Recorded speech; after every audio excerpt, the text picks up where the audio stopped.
How's it going, Laser versus off? I'm Sixkilla, welcome back to Quantum Suicide. I'm getting excited. We're getting close to running out of different paths to work our way down. This is going to finish off this part of the tree.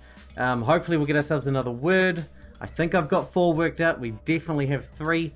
But I think I know the 4th. I just don't know the 5th, and I don't know. Let's press the button, see what happens, come back, leave till later, see what happens. Well, that'll wrap the episode up, and then the next time we've got one last big branch to deal with. And then hopefully we should have all the information we need to win this thing. Let's do it. I didn't even hesitate before pressing the buttons. I found myself on the floor of my quarters feeling incredibly nauseous. I slowly got to my feet, careful not to exacerbate my feelings of illness. I looked around the room, saw the time on the digital display on the wall. 10:32 AM? Huh? It appeared that after pressing the buttons, I was unconscious for hours. Wait a second. I looked around the room for the pocket watch. I started to scramble in a panic when I realized it was simply sitting on the bedside table. I placed the watch in my pocket and headed towards the dining hall. Usually we don't have the watch on the other side. A feeling of dread washed over me as I realized I was late. The deletion game would have already started.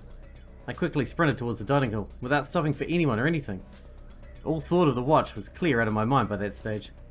As I approached the doorway, I could hear Dai's voice booming from the dining hall. Are you accusing me of cheating? Yes, I am. You are cheating. I should have lost. Oh crap, I know this one. Except we weren't out here. We were in there. This is when we partnered with Kimiko, and then we were both meant to be executed, and she wouldn't execute Kimiko because she won't hurt her. So she just executes me. I did lose. Kill me. What did I miss? Did they play the game without me? Fear consumed me as I burst into the dining hall worried about Kimiko. Oh shit. What's happening? I stood, taking in the scene that was unfolding in front of me. Beatrix was standing closest to me. Beatrix? Is that you?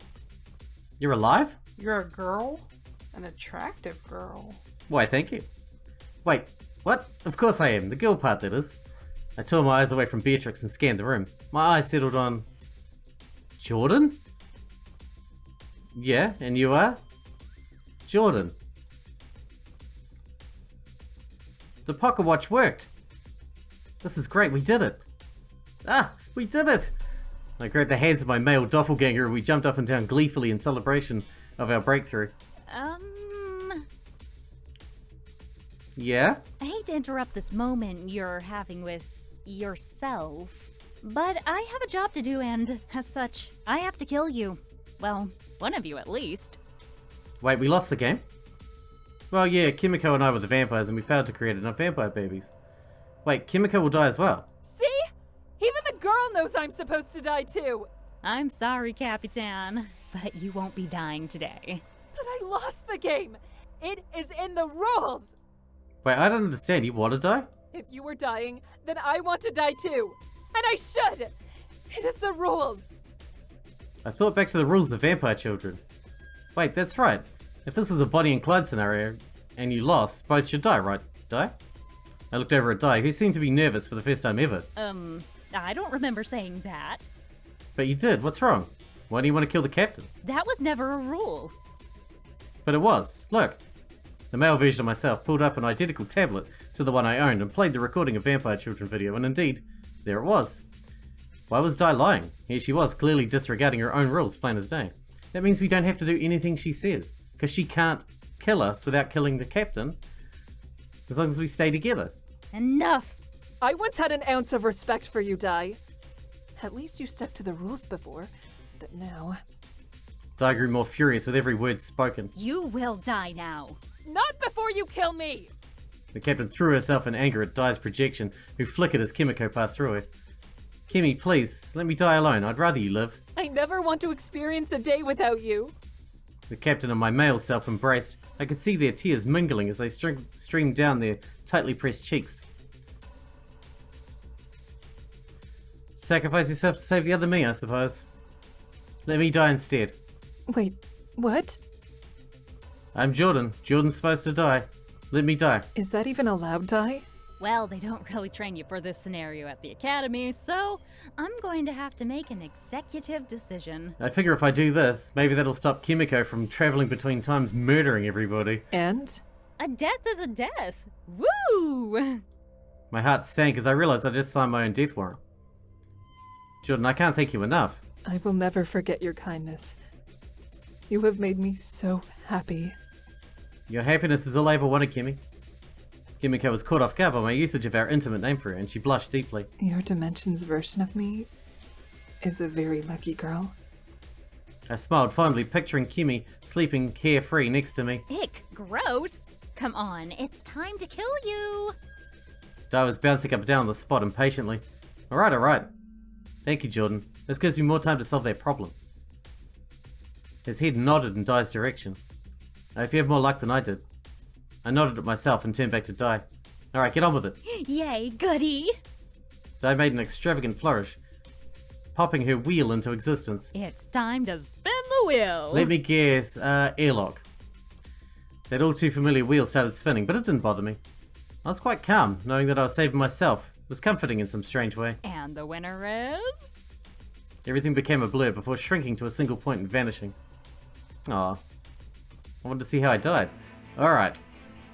I wonder, should we jump back into there and not sacrifice ourselves now? I'm curious to see how that turns out. Let's jump back after the jump and not sacrifice ourselves. I'll bring you back. Alright, here we go. Let the other me die, because I want to see the other end. I stood motionless as I watched another version of me accepting his death as well as he could. Di summoned her wheel and the male me was summarily sentenced to death. Well, this was Kill me, please! Die, please! Everyone is dismissed. Please prepare yourselves for the announcement of a new Deletion Game tomorrow. I said kill me! Ugh! How many times have I told you?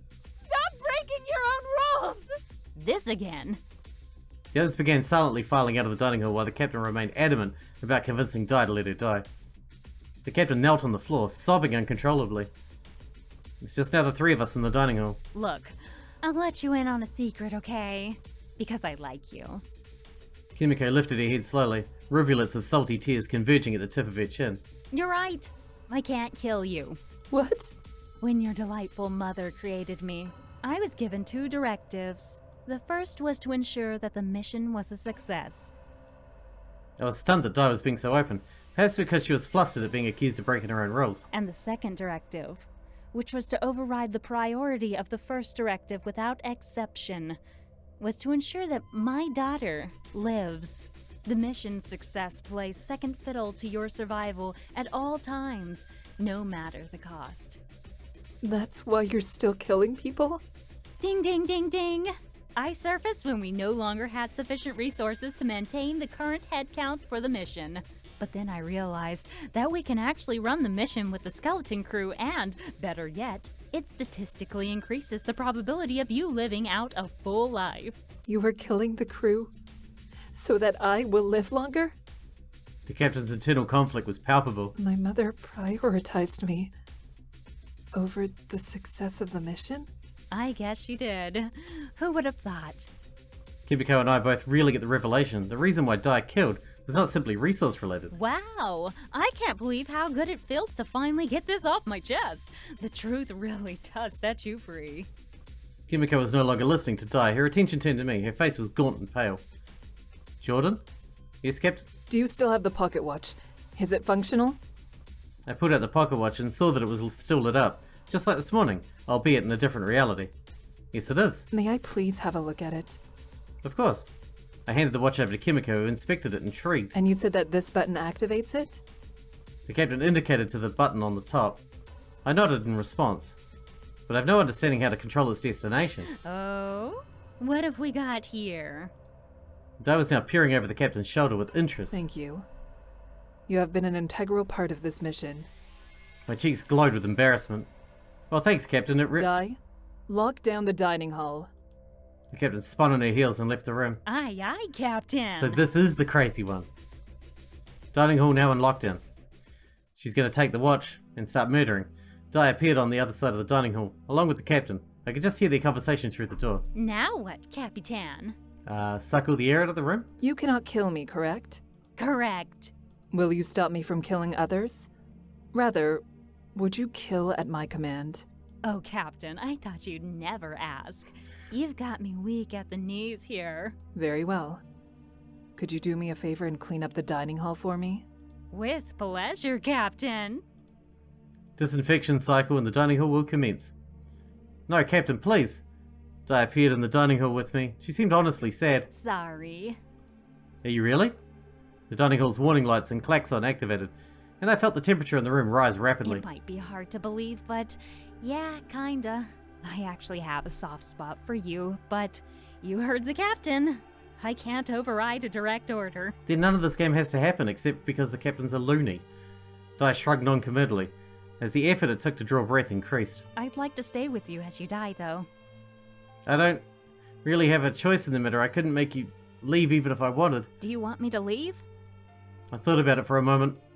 No, I don't want to die alone. Okay, I'll keep you company. Thanks, Di. The heat made my eyes sting, so I closed them. I could feel my skin and hair burning in patches, and I thought I could feel the sensation of my blood boiling in my veins. Through the haze, I thought I could hear Di beginning to sing. Playing a game with hearts and minds. All is lost in the sands of time. Love and betrayal in the depths of space.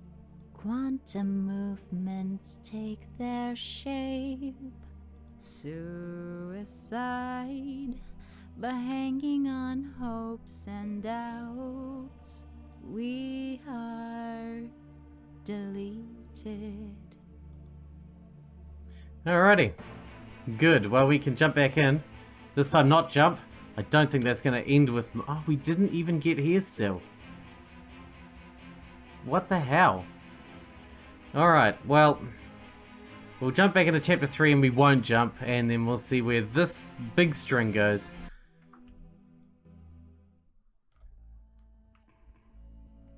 Are it? I never done.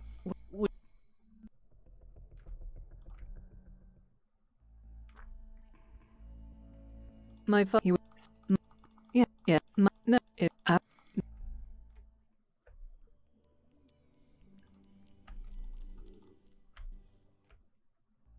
That's. Oh,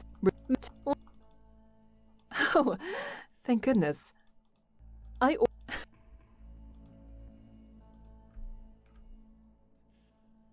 Today. Alright, we're back. Leave till later. This is quite a lot of steps after this, and I don't know how long this will take, but I guess we'll find out. Chapter 4. Let's get into that, vampire children. Couldn't bring myself to do it. My sense of caution had grown too strong recently. I tried to calm myself, to approach this with some semblance of reason, but my mind was in a whirlwind of thought. I had to speak to the voice of reason herself. She was probably on the bridge. Probably. Unsurprisingly, I found both Kimiko and Sixkilla on the bridge, engrossed in their activities. Good morning. One moment, please. Captain, we're now beyond the black hole's ergosphere and should be largely out of its gravitational influence in approximately 8 hours. That is fantastic news, Sixkilla. I've reconfigured the ship's route manually, taking into account fluctuations in gravitational pull. With no obstructions apparent on our long-range scanners, it should be smooth sailing from here out. Again, well done, Sixkilla. Can I go back to bed now? Of course. You have earned it. Sixkilla yawned, throwing her head back in exaggerated exhaustion. Good night, Captain. Night, Sixkilla. She wandered off the bridge, and I approached Kimiko. Good morning, honey. Good morning, Kimmy. She reached out to pull me into a passionate kiss. After what felt like a century, she relinquished her grip on me and placed her hands on my chest, just below my shoulders. Why are you not asleep?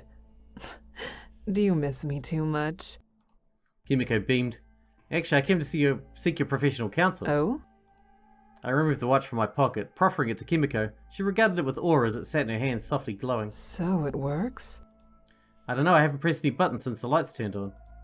Kimiko nodded in approval. If there is any doubt in your mind or gaps in your knowledge, it is wise to delay action for the time being.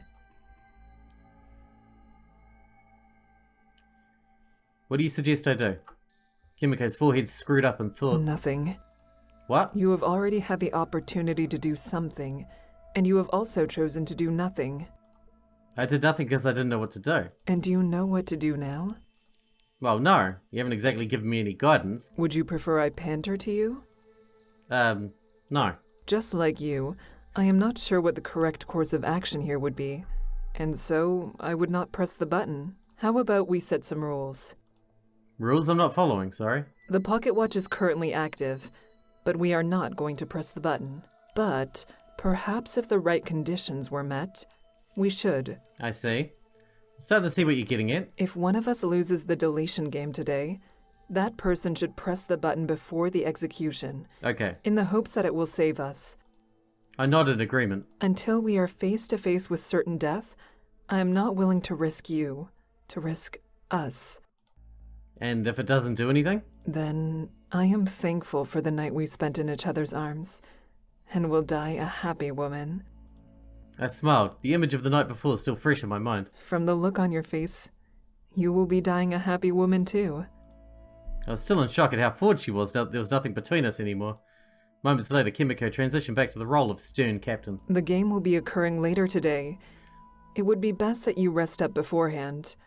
I need that brain of yours at peak performance. I don't know if I can deal with your bipolar disorder, my friend. It's a little bit much. And what about you? I am well rested. Besides, someone should stay here to ensure we avoid being sucked into a black hole. I honestly think... No arguments. I was just about to say, I think I'm going to sleep on your side of the bed, and there's nothing you can do about it.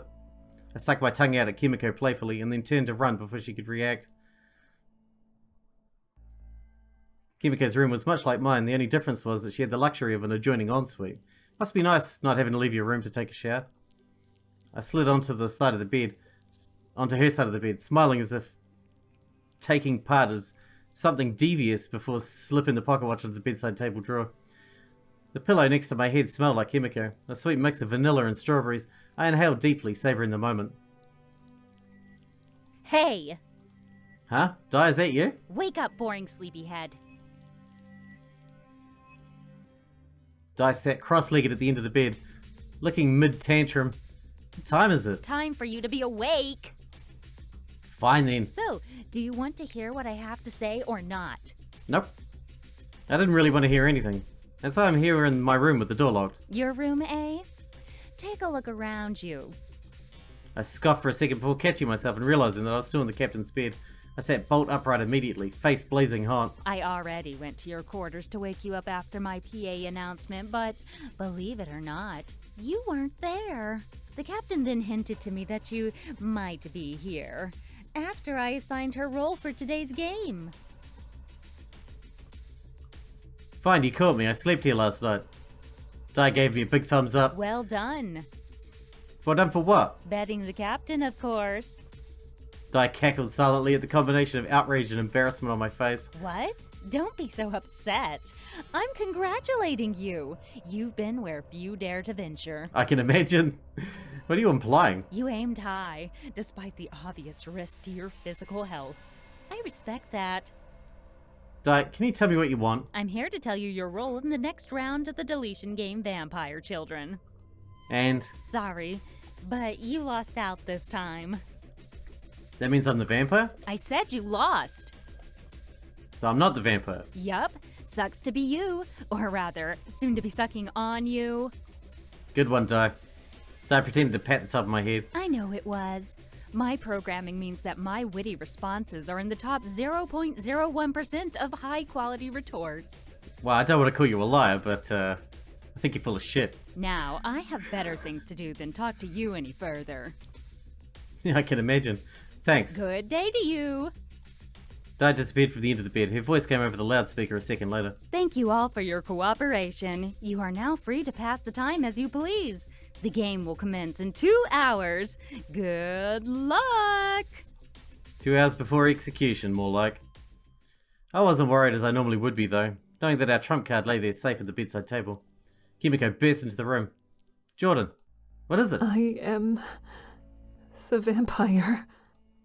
So we knew who the vampire was. It wasn't great that it had to be one of us, but we could make the most of it by partnering up. Don't worry, this is a situation we discussed earlier. You're happy partnering with me, are you sure? Of course, you and I will partner up, becoming Bonnie and Clyde. From that point, we just need to be sure to turn everyone, which is completely possible. If we turn everyone, neither of us will die. Exactly. Thank you.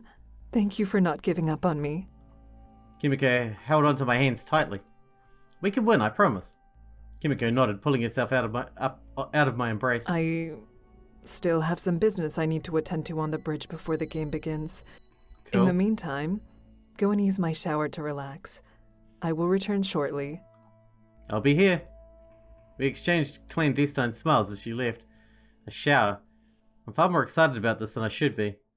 Although something so trivial, I was quite excited about the prospect of showering in the captain's quarters. I imagined unfathomable luxury awaited me. It was even better than I expected. I spent a good part of the next hour in another universe. Somehow I now felt really positive about the upcoming game. I felt ready to tackle the day head on. Just as I pulled on the lights on my clothes, I saw a flash of light on the other side of the bathroom door. Cautiously, I poked my head into the room and called out for the captain. Kimi? Kimiko was indeed standing in the center of the room. She looked gaunt and expressionless. You're the other one, aren't you? The scary one that's hopping between times. Don't kill me. Kimi, have you finished all your errands so early? Kimiko approached. I walked over to embrace her, but she pushed past my open arms to place a finger against my lips, indicating I should stop talking. She leaned in closer. I could smell the vanilla and strawberry scent on her, just like her pillow, and her warm breath tickled my neck. I relaxed into her, letting the warm air wash over. White-hot pain radiated from my core, shattering the serenity of the moment. Looking down in slow motion, I discovered the hilt of a knife protruding from my stomach. Blood trickled from the wound onto the floor. Seems like we're going to die real early, considering there's a lot more in that path. Stumbling backwards, I slipped into the rapidly growing pool that blossomed out of my feet. Kimiko stood over me with empty eyes. She crouched down to whisper into my ear. In no world are we together. With a sickening, sucking sound, she withdrew the knife from my stomach. From where I lay, I saw Kimiko disappear into the bathroom that I just emerged from. I tried to stifle the bleeding with my hands, but the blood spilled freely between my fingers. My breathing was laboured, taking too much energy to sustain. That, as well as my muscles. My arms dropped to my sides, letting my blood flow unabated. I knew that I must be close to death because I could have sworn that I saw Kimiko come into the room via the main entrance, right after she went into the bathroom. That had anyone exit. I was surely hallucinating. No! Kimiko screamed in terror when she saw the puddle that I lay in. Kimiko hauled me up onto her lap. Her voice was high, desperate. I get here! She's not in right now. Can I take a measure? What the hell, Captain? Get Nicholas! Now! A bit too late to regret your actions now there, Cap. I did not do this! I don't sense anyone in the vicinity of your room right now except for you, Captain. We can deal with that after. Please, go now! Hurry! Fine, but only because I want to, not because you told me to. I need my contestants alive for this next game. It's the best so far, and I don't want it ruined like this. Sheesh. Di disappeared in a flash, clearly spurred on by the captain's panic. Come on. Do not give up on me. Kimiko shook me, trying to stop me from drifting off. I was feeling so sleepy, though. My head nodded forward, infinitely heavy. Me. Don't try to talk. Just stay awake.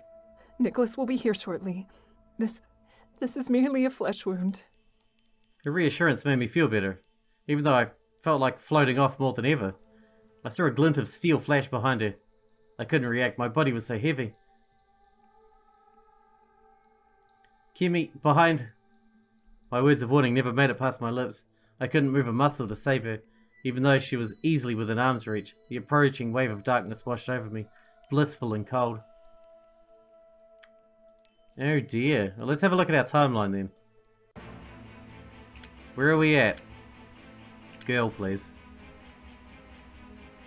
Wait. Jump, don't jump. What's this one then? I'm confused. If that's jump and that's don't jump, what the crap is this and how do I get to it?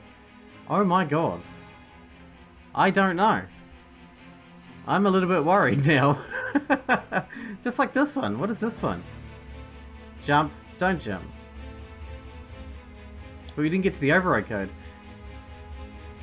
Alright, I'm gonna cut here. I'm gonna jump in here, see if I can get further down. And I'm gonna jump in here and see if I can get further down. And if anything new happens, I'll bring you back. And if not...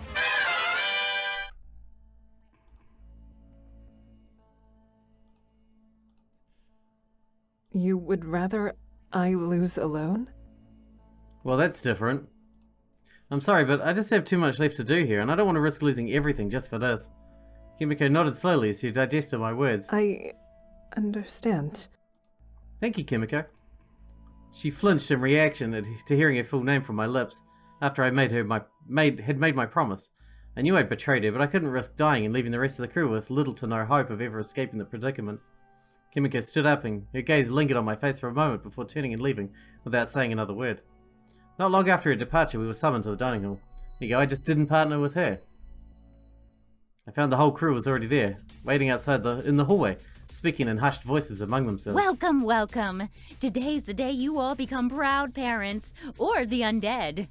Each round takes half an hour. Yeah. I'll be with. Who should I breed with? Before I could make a decision, Shizuka and Katashi approached me. Hey, deja vu much? What? She's referring to the Make 10 game, I think. I guess this was similar in a way. Trust in people was a vital element to winning. Katashi and I aren't vampires. Are you? No, I'm not. Shall we have a three-way breed then? What exactly do you mean by that, Shizuka? Well, if none of us are vampires, why don't we take turns to breed with each other? Oh, that makes sense. Then we can breed to make the most babies. Exactly. So in round 1, how about you choose which one of us you'll breed with? It will put your mind at ease knowing that we're not playing you as a pair of vampires. Although I already knew that neither of them were the vampire, it was cute that they worked hard to prove that. Sure, sounds great. So, who's the lucky participant, big boy? Shizuka, of course. Katashi seemed to see me offended. I see that you have bested me once again, Shizuka. Don't be such a sore loser. Come on, I think Beatrix and the captain are just leaving. I looked over to see Beatrix and Kimiko walk away from the dining hall. I guess it made sense that of all the crew members, Kimiko would choose to sacrifice Beatrix if she were to win. I felt bad for Beatrix though. She clearly had no idea this was happening. How'd she even convince Beatrix though? Shizuka and I entered the dining hall. What lovely expecting parents we have here today. Are we looking to procreate or adopt? Much procreation. We are here to make us two glorious, point-filled babies. Shizuka, you don't have to make this weird. That's my job. I giggled at this interaction as we followed her instructions, placing our hands on our terminals, cementing our relationship. Congratulations! I really hope the children take after him in the looks department. Hey! That's rude. Barely containing a snort of laughter, we returned to the hallway. That's very rude. We quickly rejoined Katashi, who looked ecstatic to see us. All done? Yep. Wonderful. We have about 10 minutes before the round is over. Shall we grab some snacks to share with everyone? Oh, gosh, yes! Well, it's going to be someone's last meal, so I think it only fair that we make it a good one. Indeed. We both nodded in agreement and we hurried to the kitchen to grab some food for the crew and make it back in time to distribute it to everyone. We returned with a few minutes to spare, cradling enough cake for everyone 3 times over. Cake! Melody hurtled towards us. I couldn't fault her enthusiasm. Katashi's cakes were worth dying for. It sounded worse when I realized that soon that would be very true. I handed pieces out first to Melody, then to Nicholas. Shizuka and Katashi distributed some to Beatrix and the captain.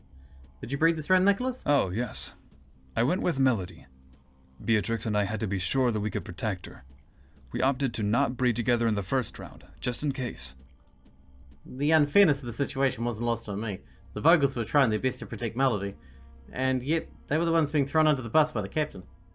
Di appeared, interrupting any further thoughts. Thank you all for participating in Vampire Children. Here are the results of round 1. Ta-da! The results were pretty much what we expected them to be. We need the captain to lose. Because she can't kill the captain anyway, and she has no partner, so she can't kill anyone this time. Round 2 starts now! Di disappeared as we worked out our next plan of attack. Shizuka, Katashi, and I turned to each other to begin to discuss the round when Melody approached us. Monkey, I want to go with you! Nicholas was close behind her. Melody, you need to go with Beatrix. No! I don't want to go with Beatrix. Tisk. Nicholas tried his best to remain calm as he spoke to Melody through gritted teeth. What about if you go with Monkey next round after Beatrix? No! I want to go with Monkey now! Yes. She wouldn't be swayed by anything that he said. Nicholas pulled me aside looking desperate. Swear to me on your life that you are not the vampire. Promise me right here and now. I promise. Nicholas, I'm not the vampire. Nicholas sighed with a mixture of relief and exhaustion. Very well. Could I ask you to please partner with Melody this round? I will make her go with Beatrix next time. I knew that if she partnered with Beatrix, she would become a vampire. Perhaps going with her now would be the best course of action to ensure that she'd not be in danger of being short of points. I nodded at Nicholas, who smiled back in response before turning to Melody. Melody, I will make you a deal. You can go with him this round. Next round, you have to go with Beatrix, okay? Melody's face lit up, like he told her that he could have her birthday early this year. Very well. I took Melody's hand and led her to the dining hall where Di was waiting in the same spot as last time. Now she's gonna make it weird. Cradle snatcher much? Knew it. Unky and I are making a baby together. Aw, that's nice for you both. Di's hologram reached over to pinch Melody's cheeks before turning to me. Seriously, you could have this whenever you wanted, and you choose her instead. I didn't know I could have this whenever I wanted, honestly. Di disappointed to herself with a look of dismay. Let's just get this over with, Di. Fine. Please place your hands on the terminals to consummate your union. We did so, Melody beaming at me as she did. We headed out, passing the captain and Nicholas as they entered. 5 minutes later, the captain and Nicholas rejoined the rest of the group, completing the round. Thank you again for another thrilling round. I will now display the results after round 2. The results were displayed, and again as expected. 6 humans, 3 vampires. Which starts now. Melody went calmly with Beatrix as promised. The door closed behind the two of them as Beatrix went in, with her to claim another vampiric victim. I regrouped with Shizuka and Katashi. Was still happy to complete our initial plan. Katashi and I paired up last round, and you went with me in round 1. So now you can team up with Katashi this round, and I can go with Nicholas, perhaps? We all nodded in agreement. We waited outside the dining hall as Katashi Shizuka spoke to Nicholas about teaming up. After a few minutes passed until Beatrix and Melody were done inside, allowing us to enter. Better late than never. Sheesh. We're simply fashionably late. Whatever makes you feel better about your tardiness. We placed our hands on the terminal as before, then back into the hallway we went. By my count, I should have 3 babies. Should definitely be enough to save me. 15 minutes later, the game came to a close. Is the captain going to murder us now? Again? Di appeared looking exceedingly pleased with herself. I can't explain how exciting this game was for me. Watching you all sneak behind each other's backs. Betrayal at every turn. Bravo, everyone! Nothing less than what I expected from you humans. No need to keep you all in suspense. Time to announce the final count. The results. 6 human babies created. 6 vampire children created. Wait, how is that possible? That's right, folks. In a huge upset, it looks like the vampires win. The vampires? Glad your ears work. There were 2 vampires? Indeed there were. Kimiko and Beatrix worked together. They did, but Beatrix was not the vampire. Wait, I saw Beatrix and Kimiko leave the dining hall together. Afraid not, sailor. We simply walked from that direction. You assumed that we bred. You didn't? Nope. In fact, I bred with Nicholas in round 1. He lied to us then. Sorry. Di, what's the final individual score? Here is the final individual count. I looked at the scores. I had the fewest amount of children, equal with Katashi. But I didn't breed with Kimiko or Beatrix. Neither of them. I tied last with Katashi? You did, but given that I only need to execute 1, I will allow the original vampire to choose which of you will be executed. Well, I turned it down, so she's gonna execute us. Mother vampire? What? But who was your Clyde? The crew all turned to Melody. Hey, monkey, I'm a vampire. Roar! You risked Melody? There was never a risk. The crew all pulled together and we decided to sacrifice you instead. Oh, it makes sense. We all worked together, willingly becoming vampires. Just to kill me? Betrayal hurts, does it not? Take solace in knowing it will not hurt for much longer. This is outrageous. You broke the captain's heart. It's no more or less than you deserve, in my estimation. Whoa, look at your face. Calm down. Katashi and Nicholas both grabbed me by the scruff of my shirt and dragged me in the direction of the shuttle bay. Di, do something here. This isn't how the game works. You want me to help you? Yes. Jordan, I watched the captain pour her heart out to you, and you threw her aside to save your own wretched skin. Is that what you wanted? Betraying each other is one thing, but betraying your true love? That's cold, Jordan. What do you care? You don't even know what love feels like. I'm quite the romantic, I'll have you know. Katashi and Nicholas threw me in the airlock room floor. knocking the air out of my lungs. I heard the locking mechanism slide shut behind me. What about the Wheel of Fatality? What about your grand executions? Jordan, a word of advice in your next life, if there is such a thing. In life, what you have, what you receive, is always what you deserve. What's that supposed to mean? Die. Please. Empty out the trash. Anything for you, Captain. Before I could think of a last futile retort, the outer airlocks blew open and I was ripped out into open space. My mind filled with regret, just as my lungs emptied. There you go. Perfect. That should have emptied up, finished up that path, I would say. Let's have a look. It did not. That was that one, right? That was that one. After all that, it still didn't actually... for fuck's sake. There's so much dialogue and some of it doesn't even seem to affect anything. Aw. I just wanted to see what this is. Come on. Alright, well, we're going to wrap this one up here, obviously, because we're out of time for today. In the next episode, we're going to head down the left-hand side down here. Whoop. Down one of them, it doesn't really matter which. And we've still got 2 words to get. I don't think we're going to find both of them there. We're going to have to find some other way to get the last one, I imagine. But I guess we'll find out. Till then, I hope you guys enjoyed it. Thanks for watching. Thanks for hanging out with me, and I'll see you in the next one.